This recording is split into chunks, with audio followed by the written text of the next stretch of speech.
Yay,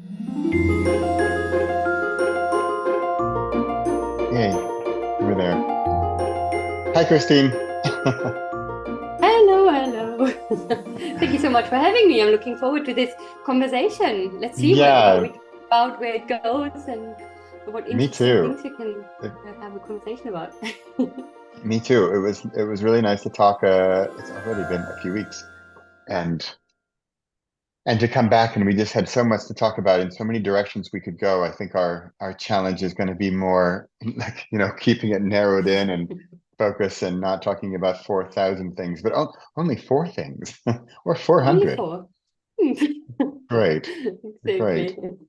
Good. Well, welcome. Well, I really was interested in talking with you because I think your book, which I have in front of me, which we'll see if the Zoom thing freaks out. There No, we go. not for now. I also Kind me, of, I'm kind of gonna keep zooming. it in front Oh, of look at me. that. You have one. Yeah, you know the Yeah, trick. You know the trick of, oh, there we go. you Oh, that's know better. that. You're right. Yeah. So I just want to show you, I don't know if you can see this. Oh, amazing! You're using it. So the fact that, sorry, I'm just jumping in here, but Yes. because this was so exciting for me, because I joke in my books about how when there is a question at the end of the chapter, or homework, or do this or then go do that, and then I joke that nobody does it. I mean, I don't even do it, right? I mean, I even write books like this, and you don't do them. But I thought it was quite brilliant that, again, like, here, even if you don't read the words, you can see you've basically made like a workbook out of a book. Exactly. It's really, I mean, the idea of just that, because I have a book and then I have a workbook. And my workbook, I mean, it doesn't sell very well, and I tell people to Mhm. go online and do the online thing, blah, blah, blah. But if you think about it, I'm asking them to go do a separate, additional thing. Mhm. Whereas here, I mean, first of all, I had a paperback, which was already pretty cool. I'm more of an e-reader kind of guy, Me but too. okay. But then here I have your paperback, and I literally, here, you're not going to be able to see this, but I literally have like a sparkly purple pen. Oh, lovely, lovely. There you go. I have these gel pens as well, always in Me different colors. too. Me too. Yes. I love sparkly, colorful pens. I'm a total geek about sparkly, colorful pens. And Yeah. I mean, speaking of happy, I I think it just makes it more fun. So that was really my first comment, was that I am as guilty as everyone of not doing the homework at the end of a chapter in a book like this. And I just thought it was brilliant that you Thank it you. made it so easy to just answer, and right there, right in the book. So Yes. anyway, that is my jumping right into the actual book. Thank you. But I just have one more comment. Well, I have a Yes. million comments, but um, because I'm a math guy. I like math. I like logical. One of my favorite subjects in university was statistics. I mean, Oh my God. I know, you could think It's I'm good. crazy. People like you need to exist. Yeah. And so you had happiness, and then you had formula Mm. as the title. And math guy, when I say math, like these days, I talk about the number zero a lot. Like if you write zero books, or you practice for 0 days, right? That's nothing. Zero is nothing, whereas one is something you can build on one, blah, blah, blah. So I talk about very simple math, but you have happiness, with which I think, I'm a very spiritual person. This is more recently in my world. So there's like spiritual happiness, and then math formula. And Mm. I would love to hear your thinking on how that happened. And by the way, Yes. we just jumped into stuff. So could you actually back up a little bit and give a little introduction of who you Of are? course. Yes, I think one comment about that what you just said, I think very similar. So I'm also very spiritual person, also not too long ago, maybe 3-4 years ago. But I'm a very logical person. I like structure. I like ticking things off my to-do list and just having, okay, I'm a challenge person. If you give me a 7-day challenge, I will do it. If you give me like, oh, here's something that you can do, I'm like, I don't know. So I think we're very similar Oh, in that's that. And I good. think That's good. that's Yeah, me too. why this resonates a lot with me. So I'm Christine, everyone who doesn't know me. Michaelis, if you want to try to pronounce my last name correctly. And I'm originally from Germany, but I was living in all kind of different countries. And my background is marketing and advertising. And I thought, this is what I want to do for the rest of my life. And then more than a decade later, it turns out it's not. And I didn't know what to do with my life. And now that was about 12 years almost ago again. So again, more than a decade. I love saying this. It sounds dramatic. It's more than a decade. But it's really, I wanted to find something new. I wanted to find something that I love doing, where I communicate with people, where I can help people, where I learn from people, and where I can give my energy, because I'm quite an energetic person, as you might say and see. But like meeting people and learning from them and getting their energy as well. So I started working with entrepreneurs. It happened. I call myself an accidental entrepreneur because I never wanted my own business, but I started out as a coach and did all kind of things. And over the past decade or so, there is the word again, it formed into this Creative Startup Academy. And there basically I'm supporting mainly solopreneurs in the first 3 years, let's say, also later on, but mainly in the first 3 years, with starting out, feeling a bit less overwhelmed with that and knowing what to do next. The marketing bit, focusing mainly on low and no cost marketing, because we're talking about solopreneurs that have more time as a currency rather than extra money. And that's fine, because you can do a lot with that. And then also the health and well-being bit, which I actually added at the beginning of this year, because I think it's really important. And most people struggle with creating a work-life balance in entrepreneurship. And also, I have to say, it seems to be a cool thing to hustle and to do a lot of work in this startup world and things like that. And I don't like that. I want to be a Zenpreneur and I want to have a work-life balance. I want to have a life outside of my business. And I think everyone should. And that's how I added that pillar, let's say, to the Creative Startup Academy. And amongst that, I also write books, and like and like you showed kindly, the happiness formula is actually my latest book in that time of recording. I have more to come, of course, because I'm this obsessed. But yeah, there's also a bit of a story about why I wrote this, because I went through a lot of difficult challenges in my life. I was diagnosed with a brain tumor, which led me into my search for happiness. And I make this story very short. I can talk about it for half an hour, but that's not what we're here to talk about. But basically, it turned out 3 months after the diagnosis that I don't have a brain tumor. And it opened up a bit of a new life for me, because I started reprioritizing life, re-evaluating what I do in my business, and separating my personal life from the business life, like I think everyone should, like I just mentioned. And also my path to spirituality, because, and you might like that, because we're talking about spirituality. So the brain tumor was supposed to be where the pituitary gland is, and in the spiritual world, that's my portal to the universe and the third eye, because it's behind the third eye. So apparently I'm more connected to the universe, which is lovely to know. And it just opened up that happiness chapter for me, because obviously it's shaking everything up, and you think, okay, well, probably I'm going to die soon. Let's see what we can do. Turns out it's not, and you're like, oh, okay, that's good. But have a look at life and see what you can do. And like I said, I'm a very structured person, so I did like a certificate. I'm an official happiness facilitator, certified even, with the Museum of Happiness in London. I've read all kind of books on happiness, and then I come up with my own formula, because there's lots of models out there and stuff, but I wanted it to be not only the theory behind it, but exactly what you said, the people take actually action there and then. So reading maybe everything and then start from the beginning and start filling in, or start reading and filling in those questions on their own discovery for happiness. Yeah. Did you say there's a museum of happiness in London?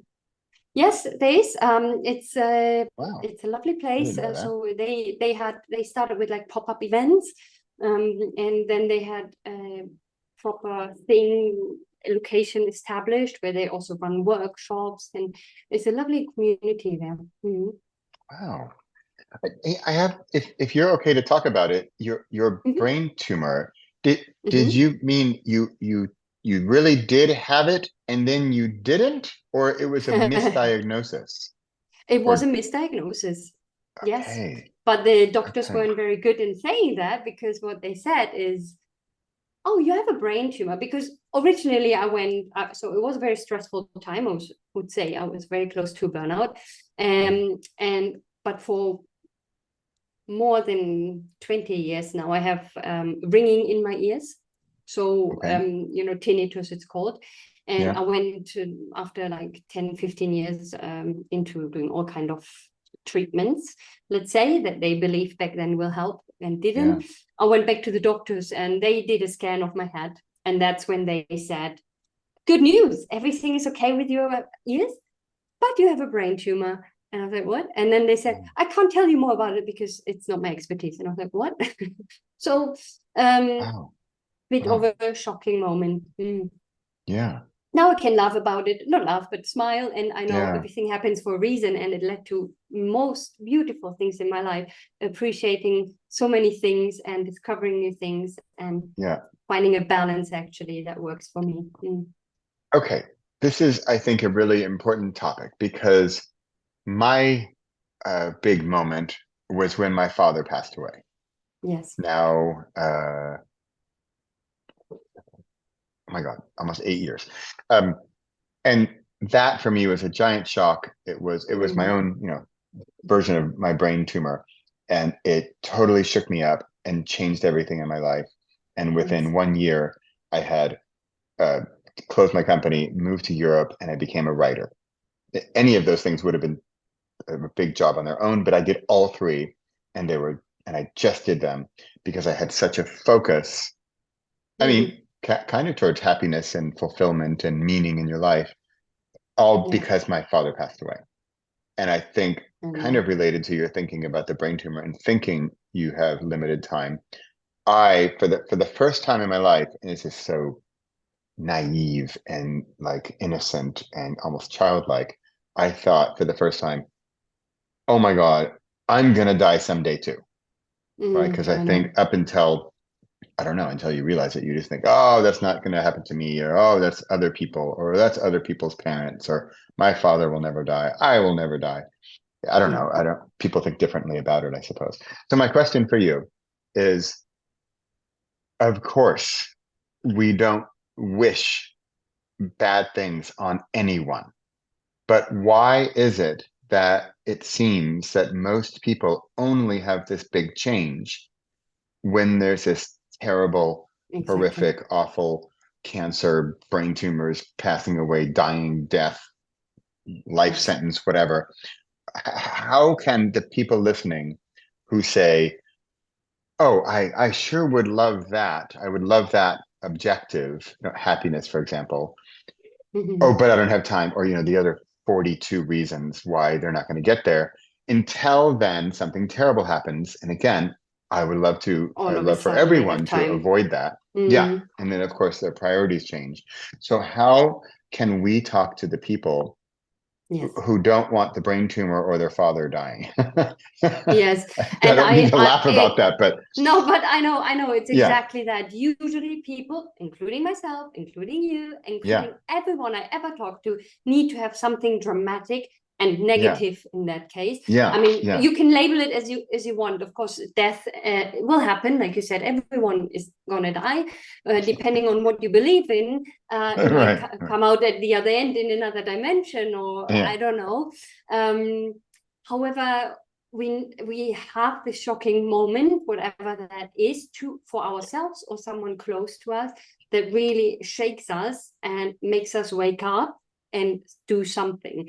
My message always is, it's your life. It will end at some point, at least in this dimension, on this planet, in this life that you have at the moment. And then you need to understand that you need to make the most out of that for yourself. It's not selfish to think about yourself and see what makes you happy.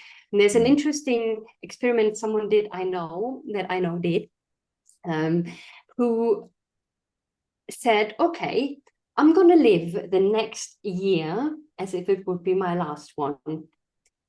Yeah. So basically, he told himself, okay, in 1 year's time, I probably won't be here anymore. He was completely healthy and stuff. It was an experiment for himself. And he said, I'm going to live this next year as if it would be the last year that I have on earth. And he only did things that were amazing and challenging and all that kind of thing. And it changed his life completely. I appreciate this is quite extreme. I think we need to be a bit more practical, because we're in this rut. So one thing is to try new things, try with something new that you've never done, try something that you're afraid of, and try something, like they say, outside of your comfort zone. But start maybe with something inside your comfort zone, but something that you've never done. Try a new hobby. Just open up your brain to new options and new possibilities. You will discover things that you haven't discovered before about yourself, and also about things that you can do. And you can start small with this. You don't have to say, okay, 1 year I do that. We all have bills to pay. We all have to work, probably. If not, you're a lucky person, maybe. If you, although I have to say, obviously, money doesn't make you happy, also in the book, but it is, of course, making your life a bit easier, because you could dedicate your time to save turtles or whatever, whatever you want to do. So I would say, maybe there's also, if you want to start small, there's something that's called a death meditation. That's quite drastic, and you can basically you meditate and go through these emotional states, thinking about you or people close to you are dying. And I was part of that, and everyone in the room was just crying and things, but it does something to you, because you all of a sudden realize something that will happen eventually to you or someone around you. And that might shake you up. So hopefully people don't have to have that, but they can pretend, unfortunately, something like that, to wake up before and start reprioritizing life. Wow. As someone, you with brain tumor, me with my father, and for people listening who, again, would really like to have that achievement or that goal or that destination without having the journey of something terrible. I love this. This death meditation. It's again, I think, had my father not passed away, I would have, my answer to you, or my comment would have been, oh, death meditation. Well, that's morbid. Why would I do that? That sounds terrible. But now I think, oh, that's a great idea. And especially if you can think, like listening to our conversation, you think, well, let me see, what would I choose? I could do this death meditation and maybe I can have some sort of breakthrough, or I can, wait for something terrible to happen, which doesn't sound like fun at all. Yes. Wow. Yeah. It also that's really amazing. prepares you to be more prepared. I mean, no one is prepared for something terrible like this. No one. Nor for yourself, nor if it happens to a loved one. You will never be prepared. And I know that also people, and I had friends as well, that passed away, where it was a long journey, and you knew, and they knew, you will never be prepared. However, you can try to understand, take this in, to then make really the changes. And they don't have to be extreme, because I would also say what you've done obviously is extreme, but you had to do that in that moment, and people can do that as well. It's extremely brave. However, if they want to start small, start with something like that. Expose yourself to the thoughts of something shocking happen, and then reevaluate, okay, what is it actually that I want in life? And things change, you know. Maybe you've thought about something already and now things change and you're afraid, like, no, but I think I said back then, this is what I want, this is what makes me happy. And it doesn't anymore. That's okay. You will change. You will change. You know, you mentioned money and money not necessarily making you happy. And my priorities have changed so much. Like recently I've been doing, well, speaking of non-morbid things, I for the past year I've been taking a class in improv comedy. Yes. And for the past 2 months I switched from improv comedy to stand-up comedy. And speaking of being out of your comfort zone, it's scary, right? It is. I'm literally on stage. We were on stage for a live performance with paying audience for my first improv comedy show. Amazing. And sure, it was scary, but we had prepared, you know, in our class, and we were students, and we were prepared. And so it's getting out of your comfort zone. And I've always wanted to be on stage in some form. I didn't really know what, but you know, with my father passing away, I think like, oh yeah, I'll do that someday. Oh, when this happens, or when I have enough money, or when I have enough time, or when I retire, or when XYZ, or when ABC. And when is that going to happen? When is that going to happen? And I had no date. I had nothing on my calendar that said, then I do, you know, improv comedy. Nope. And so what it took me, for me, this has really worked. A friend of mine is big into human design. Do you know much about human design? Yeah. Not much, but I do. Okay, me either.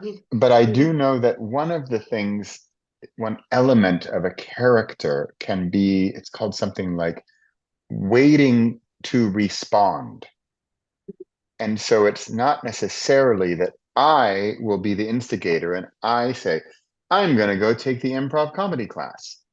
So maybe that's possible, but the waiting to respond characteristic was, a friend of mine said, hey, Bradley, hey, I'd like to do this improv comedy class. Do you want to join me? And I'm like, yes. And I thought that was my pathway in. And because, hey, I've wanted this for a long time. I know I want it. I know it will make me happy. And I didn't do it. Why didn't I do it? I don't know. I don't know. I know my dad died. I now know I'm going to die someday. I know I should do this thing, and I didn't do the thing.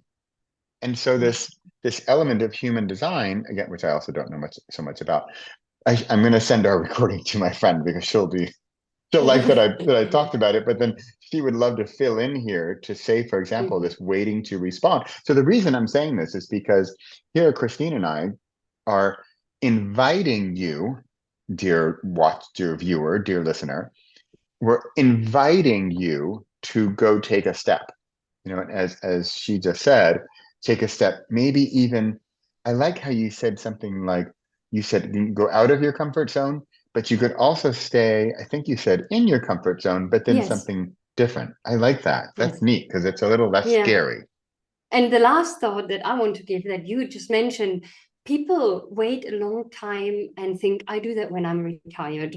Yeah. Okay. Without sounding too morbid, you don't know what's going to happen in between. You don't know if I don't know, the world goes the way it goes, and don't wait until something you think will happen. Don't wait, oh, I'll do that when I'm 50. I'll do that when I'm 40 or something.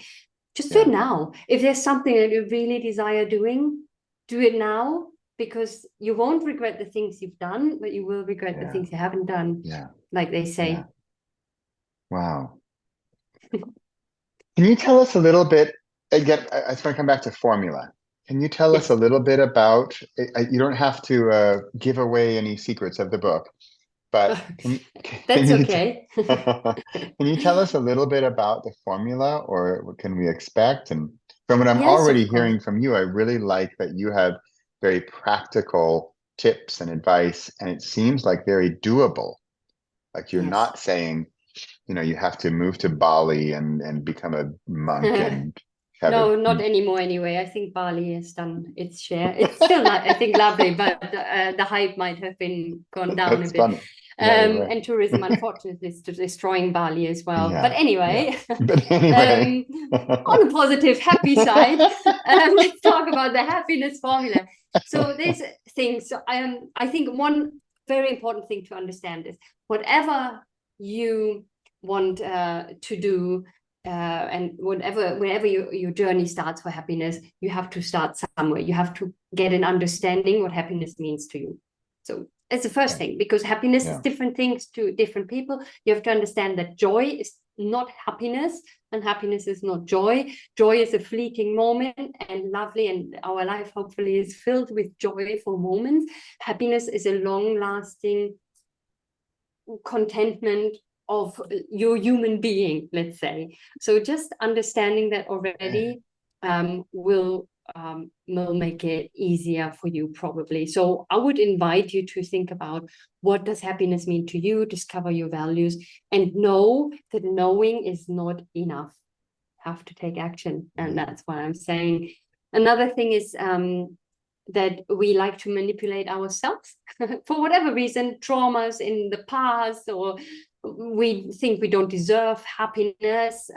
So work on that. Look into, okay, do you actually think you deserve being that happy? And if you say no, then I will look deeper into that, why you think that is, because otherwise you manipulate yourself always and will never reach that happiness. Also, I would say, that's a good point, actually. Reaching happiness, when do you reach that? Is there an end point? Probably not.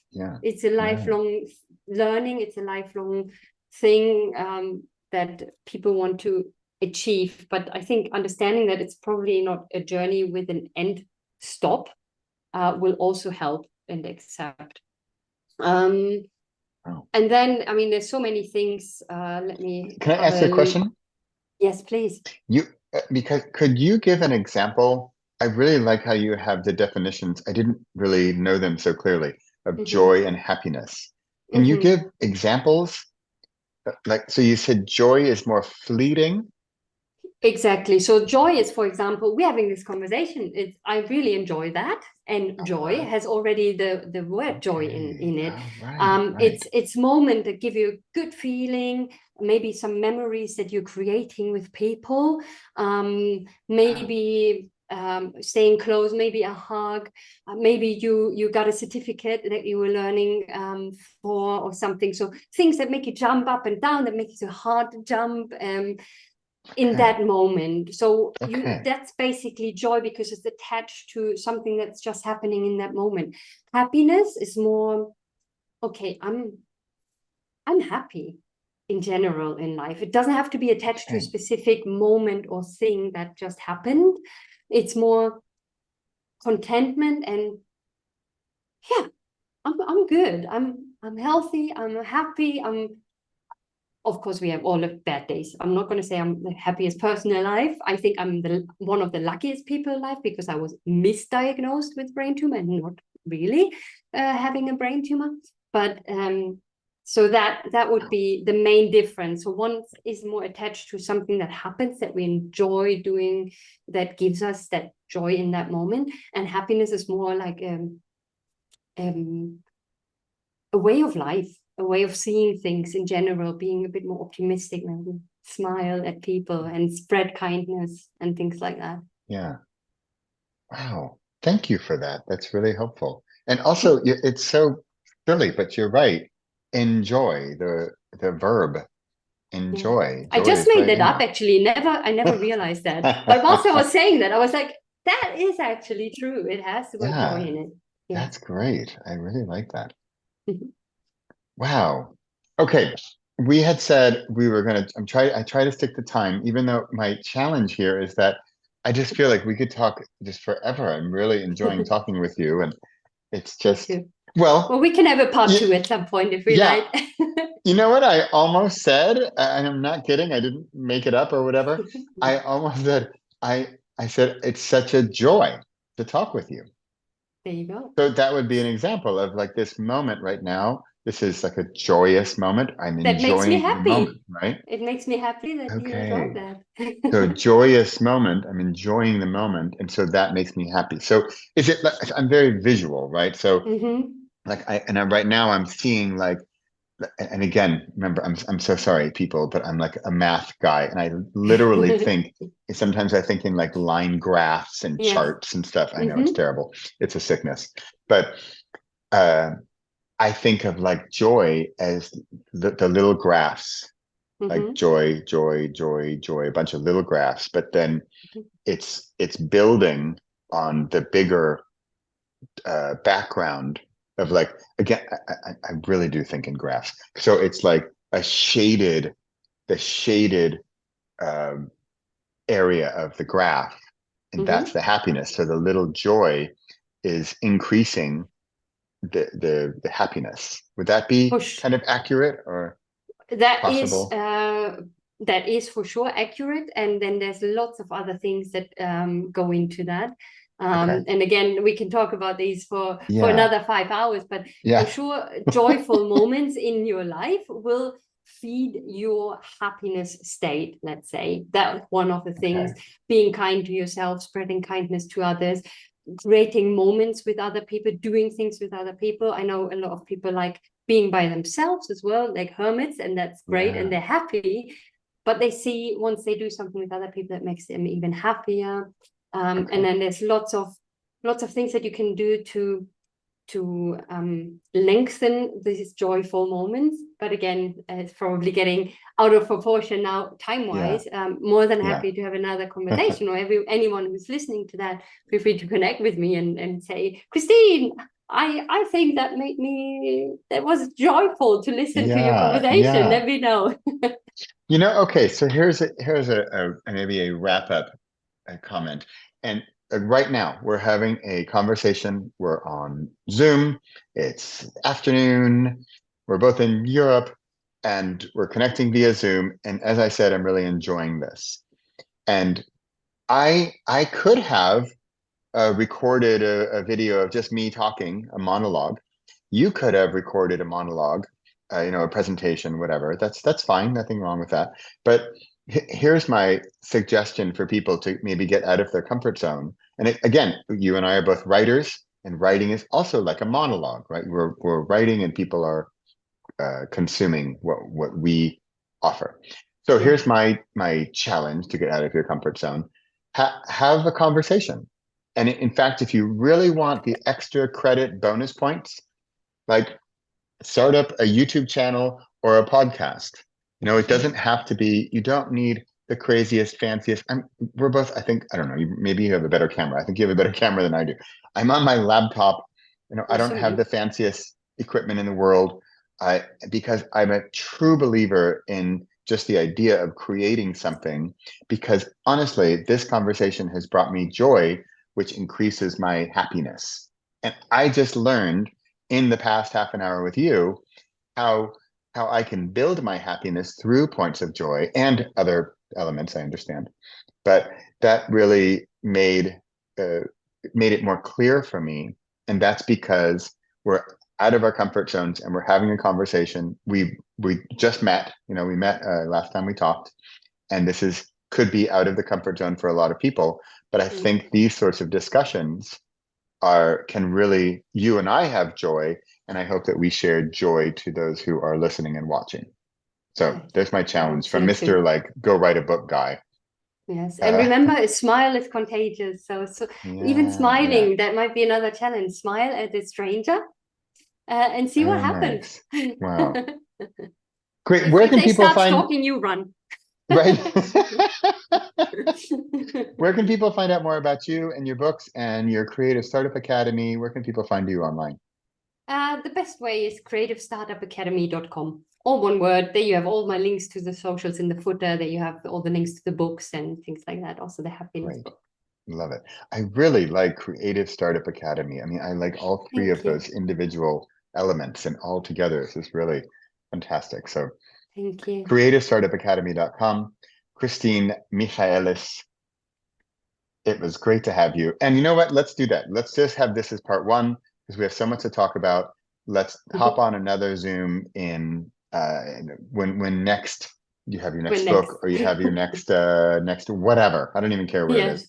Let's just hop on, and we'll share and create some joy and bring joy and happiness to others. Thank and you to so ourselves. much for having me. And thank you Yes. everyone for listening. Yeah. And thank you so much for being here. And thanks everybody for listening. I'm here at least every week. You know, I can't not talk about this, but I think that's what helps me. That's what gives me joy is also I have a deadline. I do this every single week, whether I feel like it or not. And even if I'm in a place where I don't feel like doing it, when I do it, I get more joy. Like right now, I'm actually tired. I I just know drove for an exactly what you hour. mean. Yeah. And I said, no, but we have a call. It's 4 o'clock. We're gonna do it. And we're doing it. And even though I was tired and didn't feel like it, it has just having this conversation, it's brought both of us up and hopefully people listening and watching too. So thank you, Christine, for bringing me up here and for bringing everybody else up. So thanks again. Thank you. Okay. Bye-bye, everybody.